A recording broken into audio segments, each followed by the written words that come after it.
So I just want to welcome my Facebook Live audience to Tuesday Evenings with Pastor Terry. Tonight I'm excited. We have an awesome panel of guests. So I am continuing from last week, which we did Black Lives Matter. So that brings us to our panel tonight, Building the Bridge to the community. So I want to now formally introduce our guests. First, State Representative Rosemary Brown, Jabari Gooding. We have Terrence Beaumont, Police Department Chief of Police, William Parrish, and last but certainly not least, Madison Lucey. Madison is a 17-year-old college student currently attending Harrisburg Area Community College, where she is also employed as the VLSAC Communication Chair. She is proud to be a member of the Monroe County NAACP Youth Council and to have served in the capacity of Chapter Secretary. So you see tonight, we have a wealth of knowledge and information and expertise. So let's begin. What has been your feelings and everything regarding the last, say, 2 to 3 weeks? Madison, can you answer that question for us, please? Yes, it's disappointing, the injustice that's been occurring. This is an important time for us to come together and work with each other as a community to begin solving these problems in a socially appropriate and peaceful manner.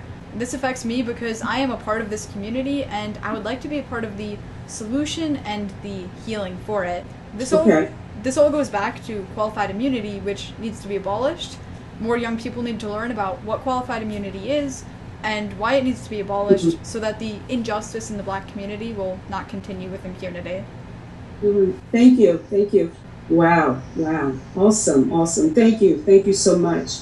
I really like the questions that you posed, Representative, in terms of what do you think it will take for us to start seeing justice and equality, and how you kind of cited back to the actions that the younger generations have to take. And in my opinion, as a part of the younger generation, the only way to start seeing justice and equality is to abolish the qualified immunity for police officers, and once they as individuals are personally accountable for their actions, then the bad apples will no longer get away with murder, and it will also take a national database that is a permanent record of officer misconduct and complaints. And this is because all too often we see that a police officer will accumulate multiple serious complaints that are investigated kind of like internally, and then they're not deemed guilty, and the officer will simply transfer to a different department in a neighboring town or even a different agency, and then he starts over with la tabla rasa and a clean record, and he has a clean slate.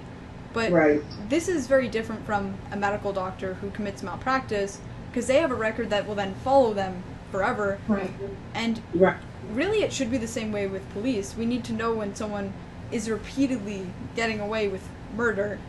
Also, civilian review boards need to have real power and not just a name.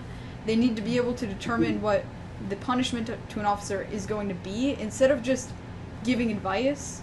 And in order to do that, they need tools such as subpoena power and investigative powers, because currently civilian review boards cannot do this. And then in terms of justice, that can be implemented through implementing restorative justice. It's the only way that we would see it, and it could be served on a community level by the community and for the community. I would like to see justice being returned to the community based and not being moved from the municipal to the state, to the federal, to the United Nations. This is because every time we kick it up a notch to a higher authority, we end up with people in charge who are not in our community, and then they don't understand us and our individual needs. So we're often told that the answer is to give our problem to a higher authority, such as the United Nations. However, the United Nations is made up of people from other countries, including communist countries, that do not understand our constitution or our individual needs as a multicultural community. So we've seen major problems as a result of the one-size-fits-all solutions, and what we need is custom-tailored solutions for our community, from our community, and that would come from restorative justice. Wow, Madison. Wow. I'm seeing a future governor. Oh my God. I'm seeing a future governor or a future. Very good, Madison. It's written on the wall, all right? It's very good. Very good. Just to stay on that, I wanted to get Chief Parrish, opinion on that also. Like, what do you see where this is going also? I want to disagree with Madison on one point about the qualified immunity. The qualified immunity only protects an officer from being sued. If an officer is if we're not allowing them to be sued, that means the act that we would be suing them for has already occurred. Now we're trying to get some sort of justice or back after the fact.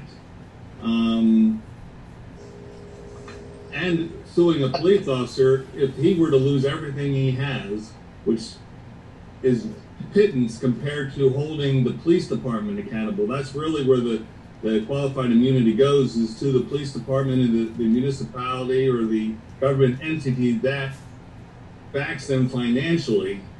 And so that's where the lawsuits go. And again, that's post-event. Somehow we need to have, and I don't know what the answer is, but we need to have consequences sooner, quicker, and really something that's going to curtail those bad officers. Right. I mean, 8 minutes and 46 seconds is a long time. Yes. I'm gonna unbelievable long.